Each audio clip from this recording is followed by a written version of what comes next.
Primavera anomala con piogge e rovesci diffusi in tutto il Veneto, temperature massime decisamente sotto la media stagionale, neve in montagna sopra i 1000 metri, venti sostenuti e mareggiate lungo il litorale veneziano. Sulla costa già nei giorni scorsi la marea aveva eroso le spiagge con danni per milioni di euro ed ora l'incubo ritorna.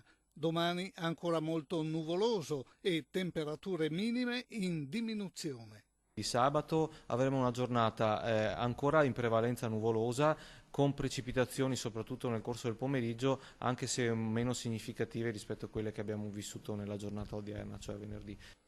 Domenica tendenza al miglioramento, ma nel pomeriggio sulla fascia prealpina di Veneto e Friuli potranno verificarsi locali rovesci, i venti moderati, l'Adriatico ancora mosso. Domenica maggiori rasserenamenti, quindi una situazione che volge più al sereno. Ci saranno ancora però della nuvolosità e il rischio di qualche pioggia, anche se di breve durata, e naturalmente le temperature molto basse della giornata di sabato, molto basse rispetto alla media naturalmente del periodo, tenderanno un attimino a rialzarsi. Per un ritorno alla normalità, ci dicono gli esperti, bisognerà pazientare almeno qualche giorno ancora.